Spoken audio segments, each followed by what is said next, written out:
Selamat pagi semuanya. Salam sehat dan ceria selalu. Ya, ini adalah salam yang selalu saya sampaikan setiap kami berjumpa karena ini masih suasana pandemi. Jadi saya harapkan Anda ceria walaupun mungkin ada yang sebagian yang mengalami sesuatu yang kurang menyenangkan seperti baru putus dengan pacar, tapi saya harapkan tetap ceria dan tetap semangat. Sehingga di pagi hari yang ceria ini kita bisa nanti melaksanakan tugas kita, Anda sebagai mahasiswa dan saya sebagai dosen, yang saya akan memberikan ilmu dan Anda yang menerima ilmu.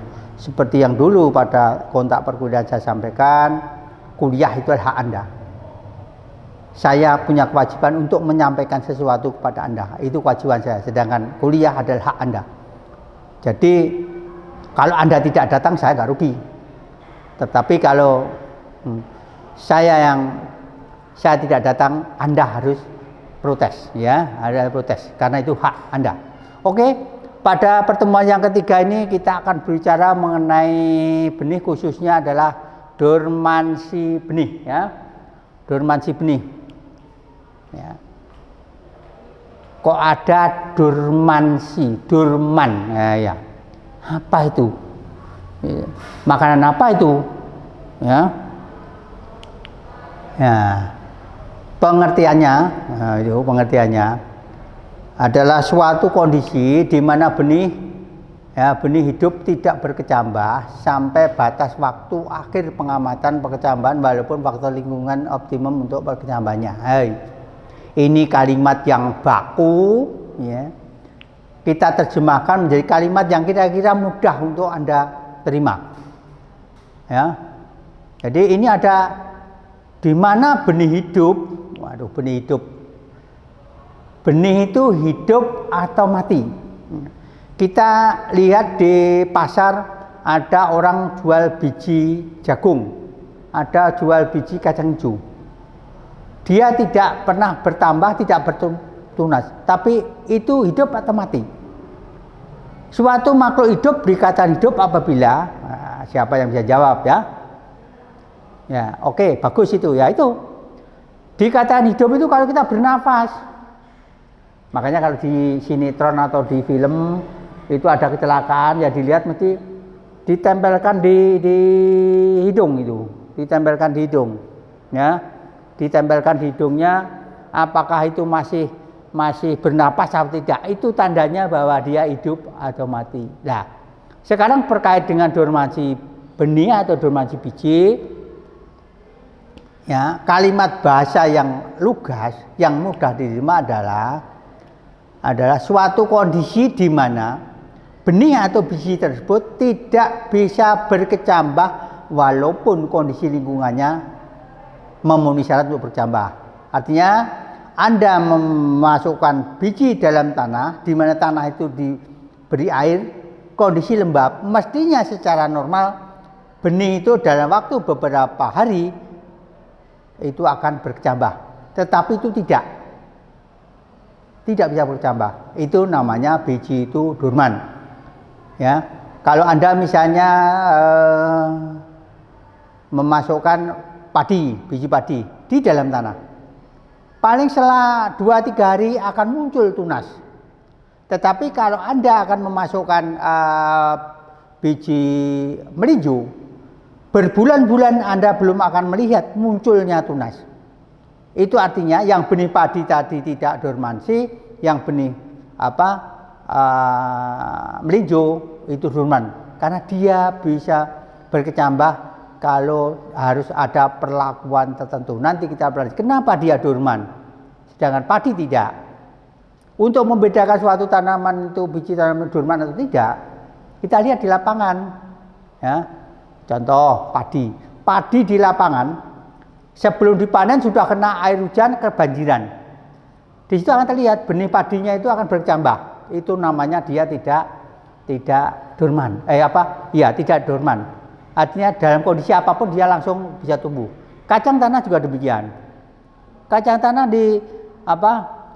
dibiarkan dalam tanah, biarkan saja, nggak usah dipanen, nanti akan muncul tunasnya. akan muncul kecambahnya. Nah, itu namanya dia tidak dorman. Nah, itu. Sedangkan kalau Anda tadi misalnya ada biji melinjo ditaruh atau biji jati, itu akan berbulan-bulan dia belum berkecambah tanpa ikut campur tangan manusia. Ya. Pengertiannya itulah pengertian yang gampang. Artinya saya ulangi lagi, suatu kondisi benih di mana benih tidak bisa berkecambah walaupun kondisi lingkungannya sebenarnya sudah memenuhi syarat untuk berkecambah. Kelembapannya sudah sesuai, suhunya sudah sesuai, ya, ada udara dan sebagainya, tapi tidak bisa tumbuh. Itu namanya kondisinya adalah dorman. Keuntungannya di sini, ya, ini sebenarnya merupakan mekanisme untuk mempertahankan hidupnya. Ya. Ini keuntungannya. Jadi dia kalau tidak langsung tumbuh, dia bisa dibawa kemana-mana. Ya. Misalnya begini, Anda membawa benih yang misalnya misalnya jagung misalnya. Jagung itu hati-hati kalau Anda dalam kondisi yang biasa ditaruh di lapangan, bahwa dalam kondisi lembab dia akan tumbuh. Kalau kering baru dia tidak bisa tumbuh. Ya, nah, membawanya harus dalam kondisi kering. Nah, ini upaya keuntungannya, upaya untuk bertahan hidup. Jadi bisa pindah-pindah kemana-mana, tidak berkecambah. Ya. Ini penyambung zodiak namanya. Jadi mempertahankan hidup. Ya. Kemudian yang kedua mencegah terjadinya perkecambahan di lapangan. Ya. Banyak tanaman tahunan itu yang di lapangan itu yang tidak bisa kecambah di situ. Sehingga kita mencari benih bibit di bawah pohonnya itu, tanaman di bawah pohon itu sulit. Seperti dekat pohon jati itu agak jarang, tapi agak jauh di bawah air karena waktu sehingga dia bisa berkecambah. Nah, itu jadi tidak menggerombol ada di bawah tanaman induknya. Nah, kemudian yang ketiga, pada beberapa spesies lebih tahan disimpan. Nah, ini maunya kita tanam bawang merah misalnya. Waduh, padahal panen bawang merah itu dipanen pada bulan Agustus seperti sekarang. Padahal hujan itu masih nanti November. Nah, kalau dia tidak bisa disimpan lama, seharusnya tanaman ini, benih berambang ini harusnya langsung ditanam. Justru kalau ditanam dia tidak bisa tumbuh dengan baik. Maka harus ada waktu. Ya. Ada waktu. Nanti saya jelaskan faktor-faktor yang mempengaruhi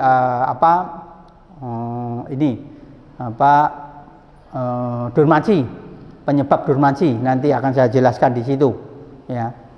Sehingga ini menguntungkan bagi kita juga, ya.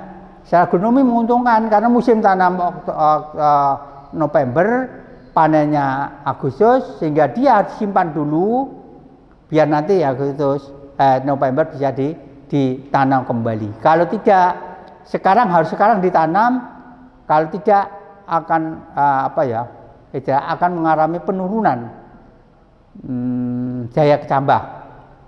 Ini yang keuntungan dari dormansi yang ketiga. Nah, di samping keuntungan biasa ya di dunia itu, kalau nggak ada dua kemungkinan. Kalau nggak A ya B, ada siang ada malam. Ya, ada laki ada perempuan. Nah, di sini juga begitu, ada keuntungan tapi ada kerugiannya. Nah, mestinya dengan adanya dormansi ini memperpanjang waktu perkecambahan. Pertumbuhan tidak seragam. Nah, ini kadang-kadang gitu. Ya. Jadi karena waktu lama perkecambahannya sehingga malah tumbuh dulu. Gulmanya sudah tumbuh dulu, baru dia tumbuh. Misalnya stek dari mata tunas yang tidur. Kalau dimasukkan dalam tanah, dia dorman. Gulmanya sudah tumbuh, mata tunasnya belum tumbuh. Artinya apa? Gulma akan menyaingi tumbuhannya itu. Kedua, mengacaukan saat tanam.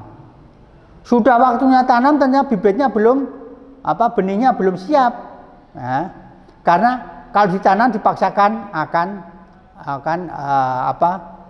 tidak bisa tumbuh dengan normal. Nah, ini yang ketiga, masalah dalam interpretasi terhadap pengujian benih, ketidakseragaman dalam pemasakan sehingga menimbulkan masalah panen. Ya.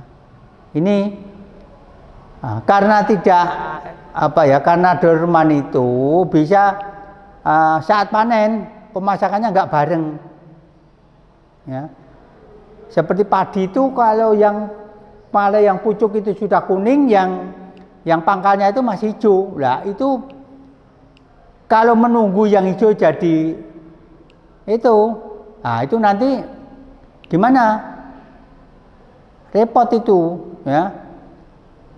Artinya ketidakseragaman dalam pemasakan itu bisa terjadi pada tanaman-tanaman yang mengalami dorman, ya. Kemudian sekarang macam-macam dormansi, ya. Pertama adalah dormansi primer, ya, dormansi primer. Kedua sekunder, ya.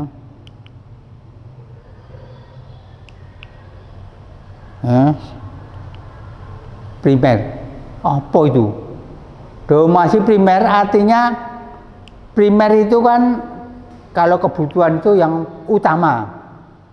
Sekunder adalah yang nomor 2, second. Ya. Ini kalau di dunia orang yang dewasa ini istri kedua, ini istri yang pertama, ya. Ini jadi ya. Primer itu artinya dormansi akibat dari dirinya sendiri. Jadi faktor-faktor dalam yang berpengaruh. Sedangkan sekunder itu faktor-faktor luar yang berpengaruh. Jadi sini di dalam dirinya sendirilah sudah di kapak-kapakno kalau sudah pengaruh dari dalam itu ya enggak bisa. Contoh, orang itu kalau sudah tua, ya seperti saya yang sudah tua begitu ya, diajak lari ya nggak bisa cepat. Apapun yang terjadi nggak bisa seperti waktu muda. Ada diwenehi stimulan, nggak hati-hati walaupun diberi stimulan.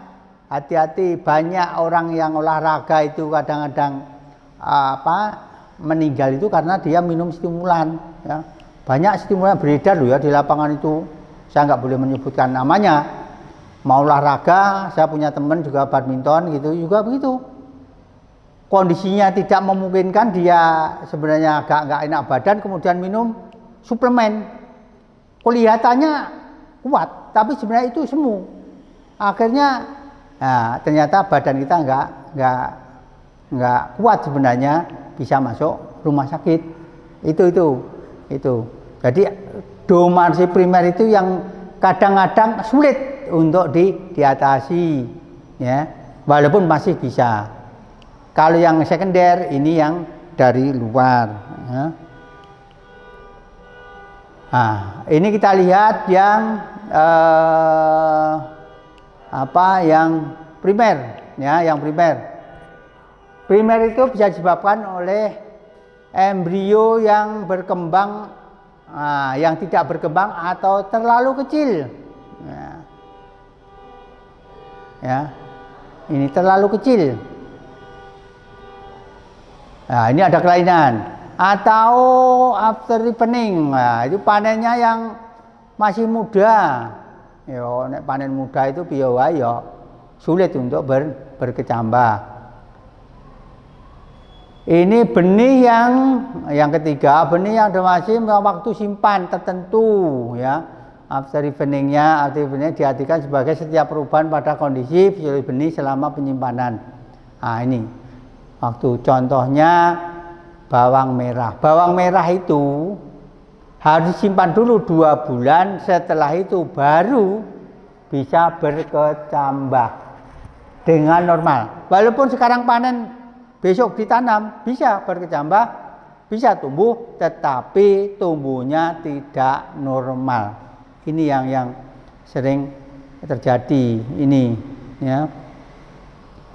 Penyebabnya waktu yang menyebabkan, mau nggak mau harus ya, harus biarkan dulu. Ini bisa dipercepat, waktu yang 2 bulan itu bisa jadi 1 bulan kalau disimpan dalam suhu yang dingin ya. Kalau suhu dingin dia akan dari 2 bulan menjadi 1 bulan. Kemudian penyebab dormansi selanjutnya adalah keseimbangan hormonal ya,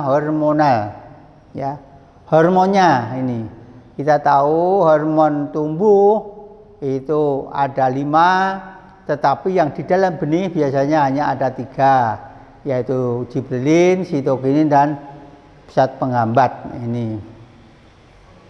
Kemudian penyebab dormansi yang kelima karena adanya metabolic block, artinya ini metabolisme di dalam kotiledonya yang tidak bisa berkembang dengan baik. Fisik bisa dilihat dengan mata.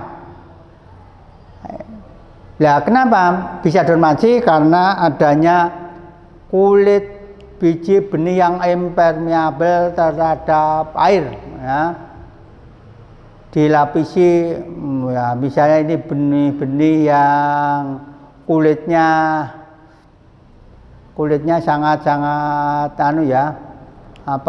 keras sehingga sulit untuk ditembus air tidak bisa masuk. Kalau air tidak masuk, proses perkecambahan tidak akan bisa terjadi. Nah, kita ingat proses kecambahan dimulai dari imbibisi air, kemudian pengaktifan senyawa zat pengatur tumbuh gibberellin, kemudian gibberellin mengaktifkan enzim merubah dari pati menjadi gula yang akhirnya jadi energi dan tumbuhlah yang namanya tunas itu. Kemudian yang kedua, kulit impermeable terhadap gas ini memang jarang terjadi. Jadi kebanyakan ini jarang terjadi. Jadi dia tidak bisa gas. Artinya apa? Dia tidak bisa oksigennya masuk. Oksigen tidak masuk ke dalam benih, sehingga ini memerlukan tekanan yang kuat untuk bisa berkecambah. Ada ini filter cahaya ya, artinya benih itu tidak bisa berkecambah kalau terkena cahaya. Contohnya benih kobis itu harus dicambahkan dalam suasana gelap. Kalau kena cahaya akan sulit untuk berkecambah itu ya, karena dia sensitif terhadap cahaya. Kulit benih ya, selanjutnya kulit benih mengandung inhibitor ya. Ini mengandung inhibitor ya. Kemudian penghalang keluarnya inhibitor, justru malah ini benih yang ini menjadi penghalang keluarnya inhibitor. Jadi inhibitor ada di dalam terus ya. Kemudian selanjutnya penghambatan mekanik ya. Kulit benih keras dan tebal ini banyak, ini ada kemiri, ada itu yang keras itu kelapa sawit dan sebagainya, itu keras ya. Jati itu keras ya, jati semacam itu. Selanjutnya penyebab dormansi sekunder. Kalau tadi itu penyebabnya adalah dari dalam, sekarang dari luar. Ya, ini enforced dormancy. Ya, ini yang diakibatkan oleh faktor lingkungan, di mana jika faktor penghambat tersebut dihilangkan. Ya. Ini Seperti tadi saya katakan, ini bisa terjadi kalau benih itu misalnya dia tidak mau berkecambah kalau kondisinya tergenang. Nah, dia harus lembab saja, misalnya begitu. Ya usahakan itu. Ya. Dia berkecambah jika suhunya itu agak panas. Ini juga cepat. Seperti tanaman-tanaman yang diperam, itu kalau diperam dalam situasi yang ada semacam diberi lapisan sehingga hangat, itu cepat berkecambah. Ini induksi dormansi, yaitu dormansi karena salah satu faktor lingkungan, dan apabila dikembalikan pada keadaan semula, benih tetap dorman seperti suhu, cahaya, gelap, kimia, dan air. Ya. Kalau seperti ini, ya walaupun keadaan benih tetap dorman, ya dikembalikan, tapi dia tidak bisa berkecambah. Nah, tadi saya sebutkan ada 3 fitohormon. Kita ingat ya, ini fitohormon. Apa itu? Zat pengatur tumbuh pada tumbuhan namanya fitohormon. Ya. Jadi Anda harus belajar dulu apa fitohormon, ya. Definisinya kayak apa? Saya tidak akan membahas itu di sini karena ini adalah pokok bahasan yang tersendiri. Jadi fitohormon, ya, terdapat di benih. Ya. Giberellin, sitokinin, ABA, inhibitor. Saya tadi sudah menyinggung benih bisa bercambah itu prosesnya imbibisi air, mengaktifkan ini, ya, merangsang enzim, ya, kemudian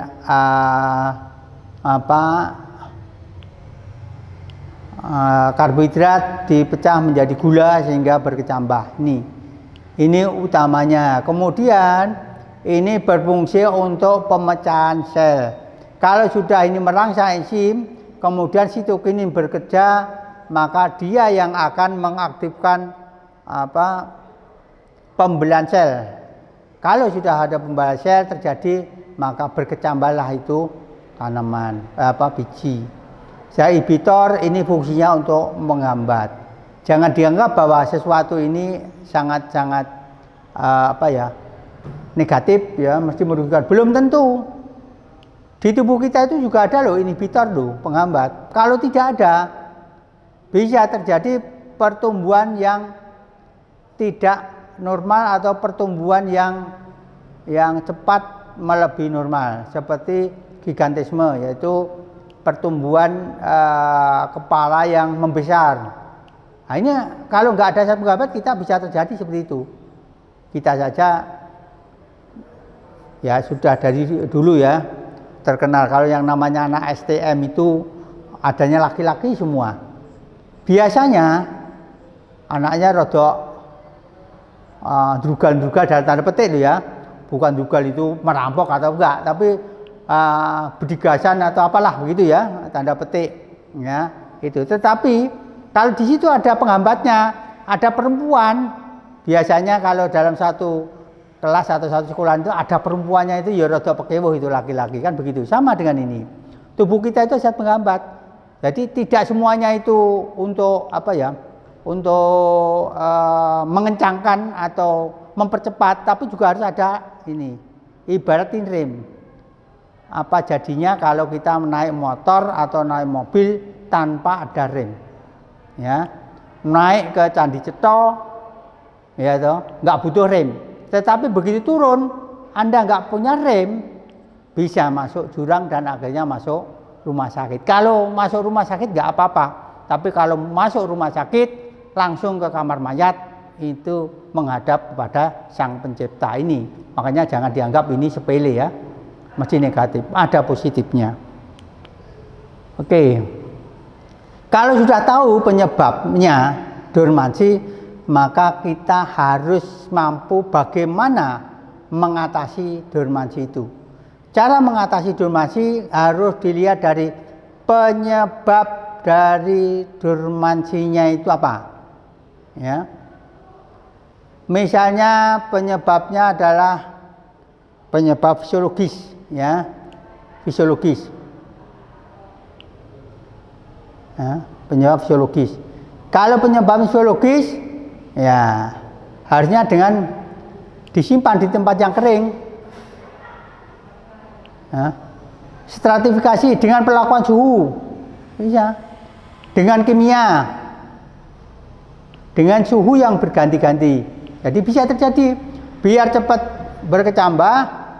Misalnya di tadi yang bawang merah itu, cepat itu dimasukkan di kulkas, keluarkan lagi, masukkan kulkas, keluarkan lagi, akan mempercepat proses dormansi itu akan patah, ya. Nah, dormansi karena fisik. Nah, kalau tadi fisiologis karena fisik. Fisik itu bisa karena tebal atau keras kulit bijinya. Ya ini sampai kali diamplas, dikikir, dilukai, ada dipotong pucuknya. Seperti pada dilukai itu seperti pada semongko, kan bijinya keras. Maka pucuknya itu, tempat embrionya dipotong sedikit biar embrionya cepat biar tumbuh. Ya. Bisa direndam dalam senyawa kimia, misalnya direndam asam sulfat, KNO3, itu bisa. Itu akan mempercepat proses dormansi itu patah, ya. Direndam atau dicuci, ya, direndam atau dicuci, ya. Ditusuk, tujuan ditusuk itu hanya ingin agar air itu bisa masuk ke dalam benih, ya. Kalau direndam sudah umum agar terjadi imbibiasi air. Apa itu imbibiasi? Silakan nanti belajar sendiri. Ini sekelumit tentang dormansi yang saya sampaikan. Jadi pengertian apa dormansi, penyebab dormansinya itu apa, bagaimana mematahkan dormansi. Kalau ada pertanyaan seperti itu, Anda harus tahu bagaimana mematahkan dormansi. Maka yang kunci yang pertama adalah ketahui dulu apa penyebabnya, baru mengambil tindakan langkah selanjutnya. Ya, saya kira demikian. Silahkan kalau ada pertanyaan, tapi untuk paparan saya akan saya akhiri dulu. Selanjutnya kita lanjutkan dengan diskusi. Sekian, terima kasih atas perhatiannya. Wassalamualaikum warahmatullahi wabarakatuh.